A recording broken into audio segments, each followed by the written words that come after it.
Hey folks, it's Carrie Oberbrunner, and I have here Deborah Brown. How you doing today, Deborah? I'm great. How are you? Awesome. Hey, listen, for everybody who's out there, we are going to be talking about a very critical topic.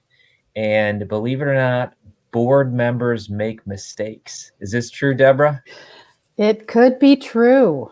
Wow. Mm-hmm. So we are going to be talking about the 5 mistakes board members make and how to avoid them. And if you're wondering, who is Carrie talking to? Let me tell you what, Deborah is a expert. She's a rock star.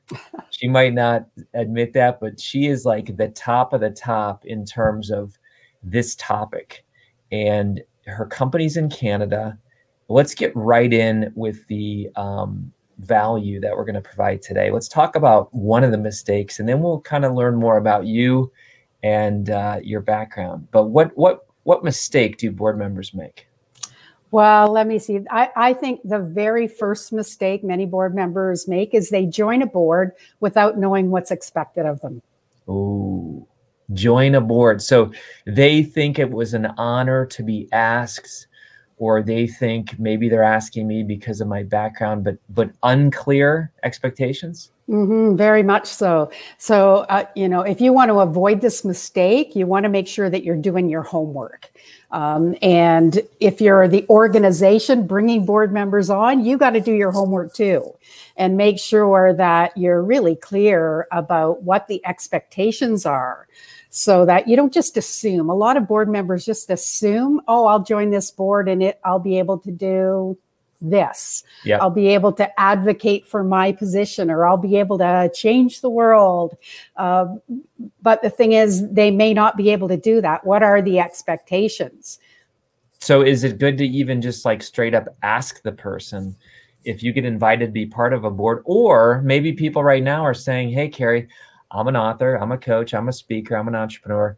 I want to create my own board. You're saying for that person, they should ask a potential board member, but give them the expectations up front. Absolutely. You want to do what I call pre-orientation. So before you even ask somebody, or you just want them to consider it, you want to be able to know, well, what does the organization do? Don't just assume that you know. Don't, assumptions, ambiguity is not your friend in government. Yes. And so you want to know, what's the strategy of the organization? Do I fit with that? Can I add strategic value to their strategy, to their priorities? Yeah. And so I was going to say, I'm talking like everything, like here's how often we meet. Here's how long our meetings are. And then what? Like, give me some. Yeah. What's the time commitment? How often does the board meet? Are there board committees? And are you expected to serve on one of those committees? Ooh. When do they meet? How long for? What about travel? Where does the board meet? I sit on a large not-for-profit board. It's an international board. And so you got to be up for international travel. We've had board meetings in Albania and South Africa, Malaysia, Indonesia. Wow. We're coming up to one in South Korea. And so are you up for that? And how does that all happen? And I think another one, Carrie, is, and sometimes we don't think about this, but it's, what are the financial expectations? So depending on the sector that you're in, that's going to differ. If you're in the private sector, there's going to be compensation. What's the expectation for that? If you're in the not-for-profit sector, what about costs or expenses? Do they cover your expenses, or don't they? Because they may not. And I've seen, especially in the US, I've seen a lot of not-for-profit boards that there's an expectation of a certain dollar amount in donations. Yeah, I mean, that's interesting. That is so I was asked to be part of a board once.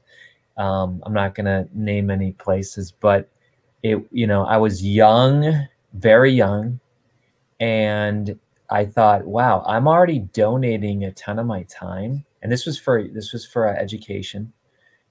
It was for a for-profit educational institution. Mm-hmm. So they asked me to be on their board, and I'm on the board, and all of a sudden they're like passing around a thing that says like, how much are you going to donate?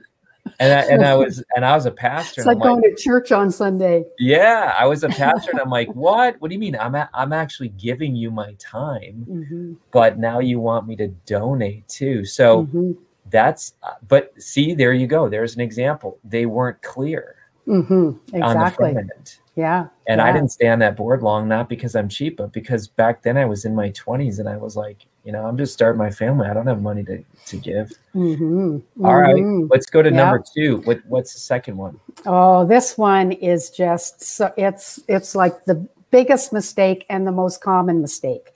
And it's that they try to do the job of the CEO or the executive director or even the staff. And I think it's related to the first one. They don't know the expectations, so they don't know their role. And so therefore they're trying to do a job that's not theirs to do. Wow. Happens all the time.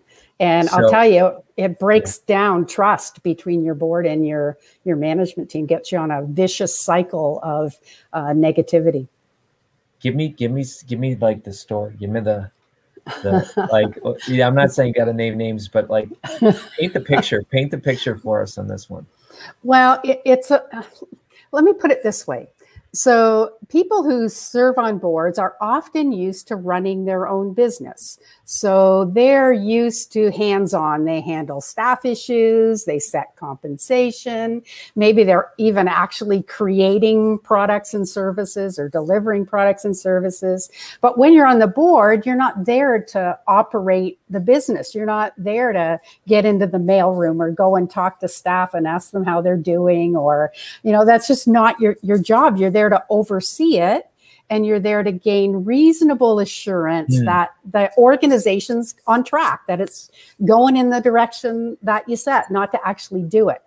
And so transitioning from being a manager or an executive to serving on a board is really hard for some people to do that. It's a little bit like the transition from a parent to a grandparent. Interesting. That's a good, ooh, I like that one. Because, I understand this because I have 6 grandchildren, so I know a little bit about this.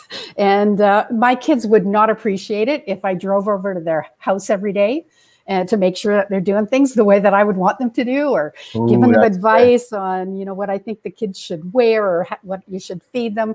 Like, they're not going to appreciate that. But they do appreciate it if they've got a particular issue and they ask for my advice and I give it to them. They always appreciate that.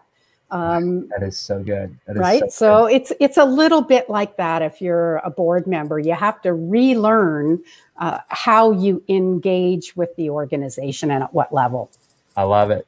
So I'm going to ask Tanisha and our friends to drop in governinginscarytimes.com. Governinginscarytimes.com. This is what we're really talking about today. Why did you write this book? What does it do? And I'll tell you what, I just hired someone recently, not cheap, but the advice they gave me in legal terms was so significant. Like, I almost feel like you get what you pay for these days. If you want to just find free advice, I mean, you can take it anywhere and you might make massive mistakes. But this book is worth it. I mean, this book is worth the price of admission. What do people get when they get this book? Okay, well, that book we wrote, it's a 10-step roadmap for boards to be able to navigate through an emergency and really in and through something like COVID or some sort of emergency. And so that's really what motivated that book. But I think what's in that book and what you'll get, we've got a free tool there for you. If you go to that website, you're going to get a series of questions related to your HR issues in your organization and how to oversee those.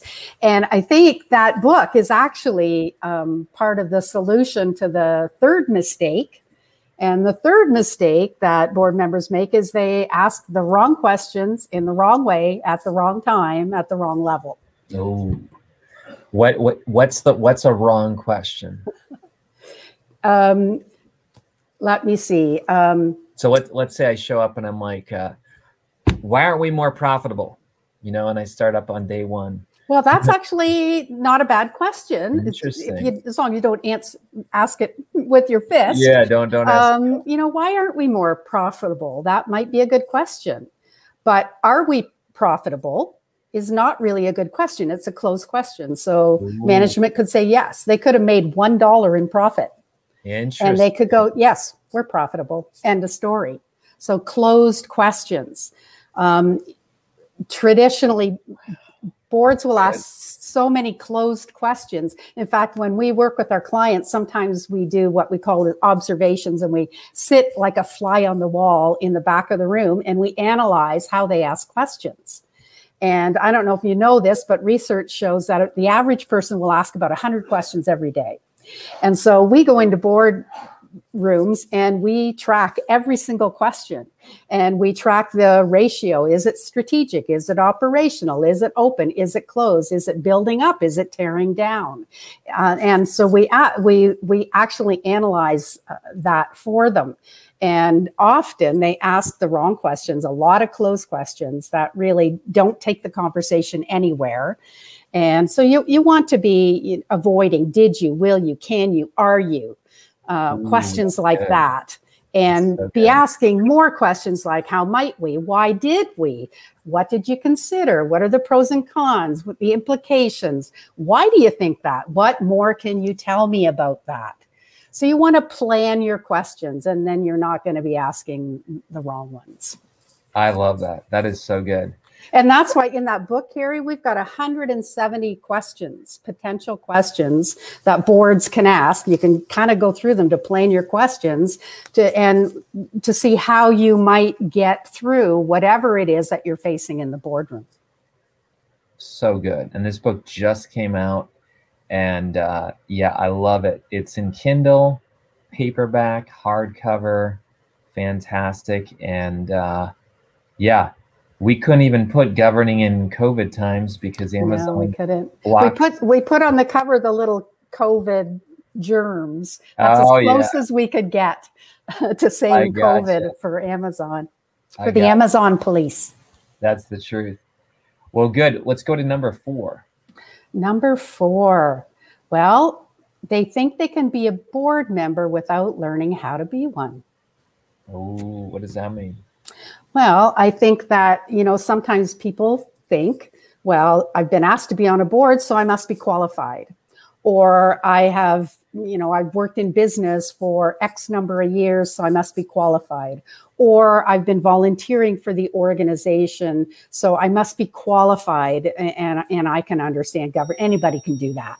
You know? Yes, totally. Yeah. So it's like almost like that, the curse of knowledge. They almost think that I've been there, done that. I don't, you know, I'm not teachable. They come off with like too much confidence or arrogance, maybe. Well, I don't, it could be confidence. It could be arrogance. I think, you know, I can tell you a story a few years ago. Actually, I'm going to date myself, but this was about 25 years ago. Yeah. And I used to run a national conference in corporate governance for the conference board. Okay. And so every year I would plant a question because I knew board members were not doing their job. There'd been a big report come out. Where were the directors? Directors were failing all over the world. And I knew board members did not know how to govern. They knew how to run companies, but they didn't know how to govern. So at these national conferences, I planted the question, do you think board members should get training in how to be a board member and in corporate governance? And for, I don't know, it was about 5 years in a row. No, we don't need it. We don't need it. We don't need it. That's an offense to us. And so we pushed and pushed and pushed. And now we've got national director education programs. We have an international one that we've run for a number of years, certification program. And the whole thinking on that has changed.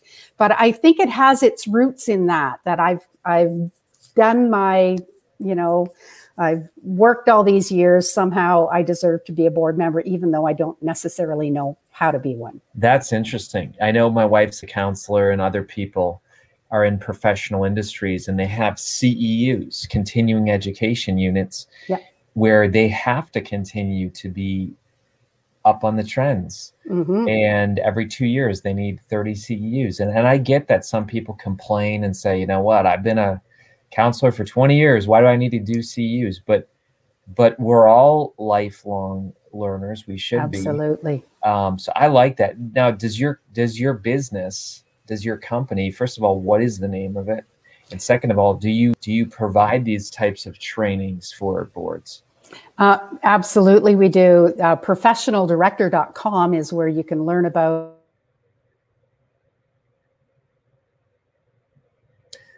I think she might have froze, but I think she was saying professionaldirector.com. Let me go there. I'm going to check that out. So folks, as we're getting some tech stuff, let me just share this. This topic to me, I'm going to remove her for a second. We'll bring her back on. But for me, this is something that is essential. And you might say, Carrie, I'm not big enough to have a board yet. You know, I'm just a small not-for-profit, or I'm a small for-profit. Folks, there's even been people that have personal advisory boards. Ooh, let me ask you that. What about getting a personal advisory board for yourself? Is that even possible? I mean, I had one of those for very many years in the beginning, and it was so important. I had on there a CPA. I had on there a lawyer. I had on there someone who was in the financial market, because I felt weak in these areas. And I felt like, you know what, I don't know these topics, and I'm going to make a ton of mistakes if I don't get smart people around me. So I literally created a personal advisory board. We only met 4 times a year, and we always met at breakfast, and I always published an agenda beforehand. So I basically said, hey guys and ladies, here's the date, time, here's the agenda, I'm buying breakfast. And by the way, I don't recommend eating over your board meeting. I'm just being real. I had to learn that. I would say eat before, then have the board meeting. I'll tell you why. This is a big tip.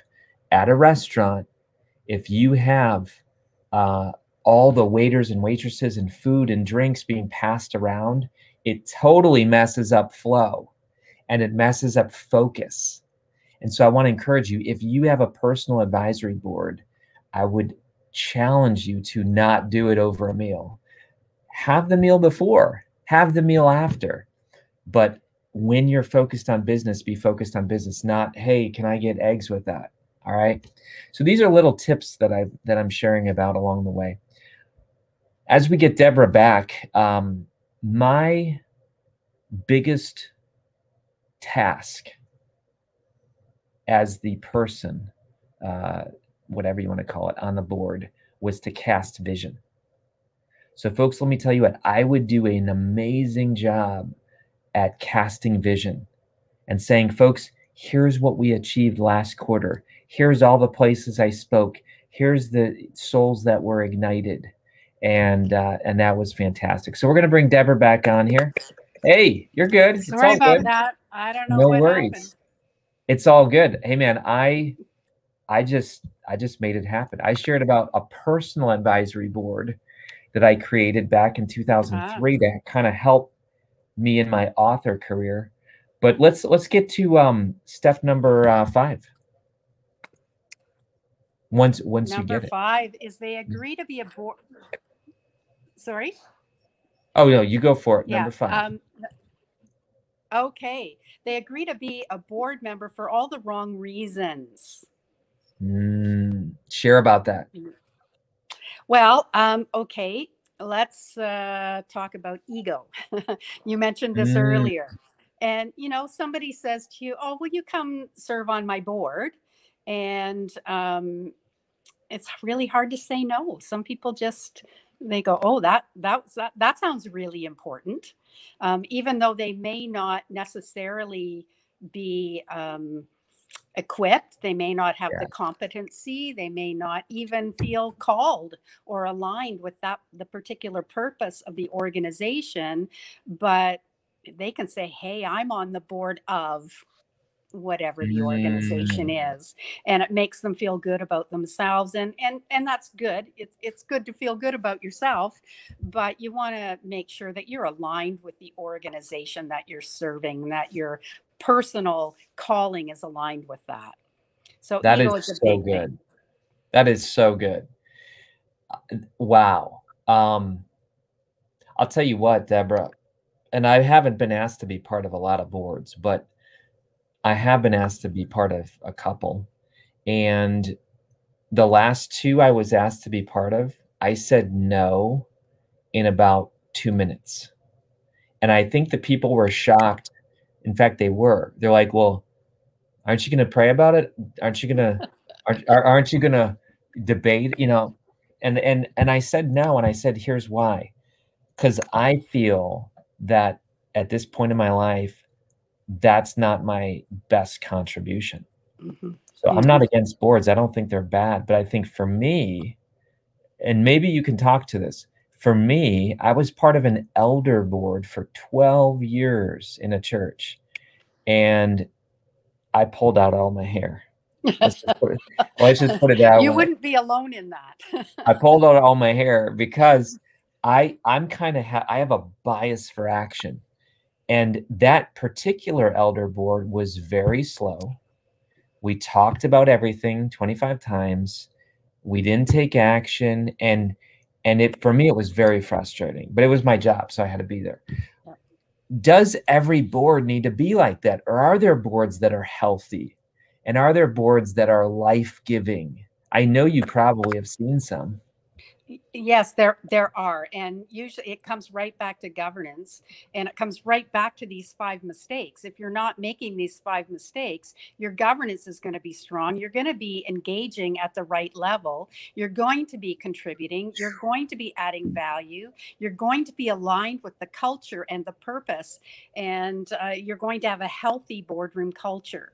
But if you have a series of directors all making these same mistakes, then you're not going to have a healthy boardroom culture, and therefore you're like a leadership lid on the organization, and that's not good for anybody. Wow, Yeah. Yeah. that And is so I good. think the other reason, sometimes people just have trouble saying no.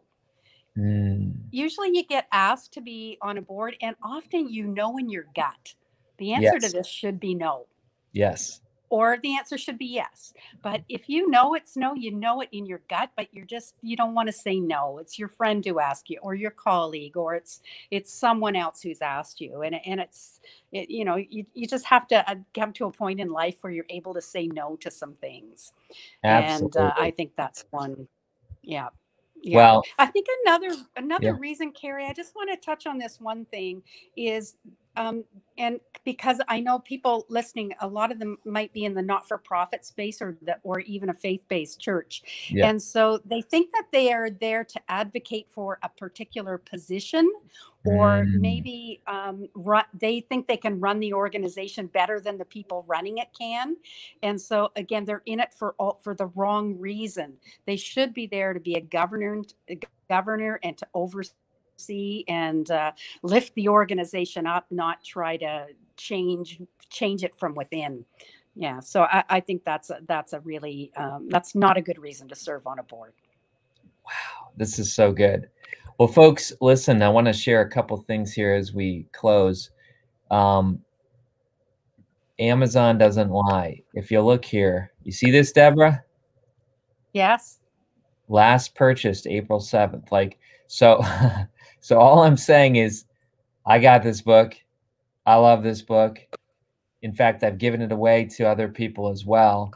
I think it's something that if you don't get it, it's going to cost you. Meaning, you might say, "Well, gee, Carrie, that'll cost me $15." It'll save you 15 years of your life.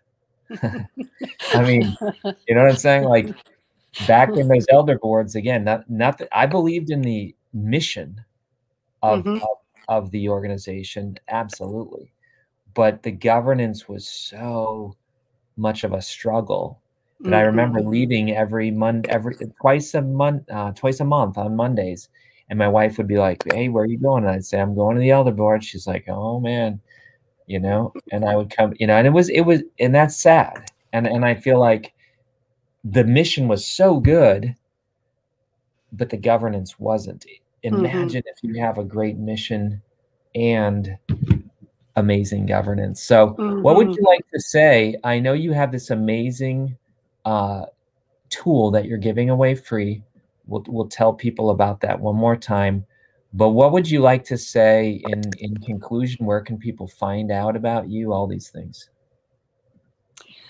Well, you can find out about me at governancesolutions.ca, or you know, the best way is just go to governinginscarytimes.com and download your tool, and then you'll be connected with me, and you can get access to all kinds of free resources. As I said, we do free training every other Tuesday at 1 o'clock, and you can sign up for that. And that's amazing. We have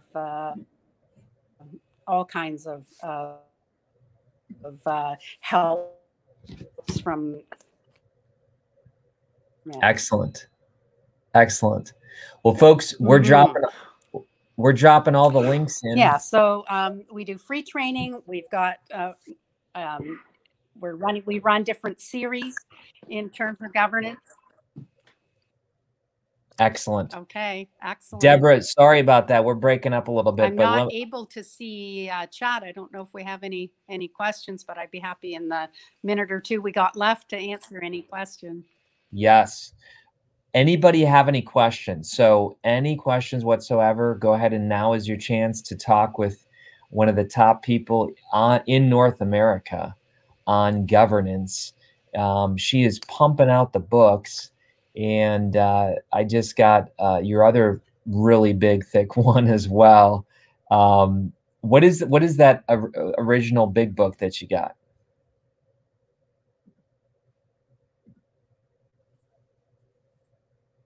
I think it's Governance Solutions. So Governance Solutions, folks, is the other big book, which is fantastic. And I'll tell you what, we're just experiencing a little bit of tech issues, but it's all good because Deborah dropped the value today. She was amazing. And I know I learned the 5 mistakes board members make and how to avoid them. So I hope you are blessed today. Remember, this live stream is for ACEs. Authors, coaches, entrepreneurs, and speakers. And all 4 of those groups many times are either on boards or have boards. So thank you, everybody. And thank you, Deborah Brown. And thank you for your amazing company putting out these great resources. We'll see you later. Be a soul on fire. Take care, everybody.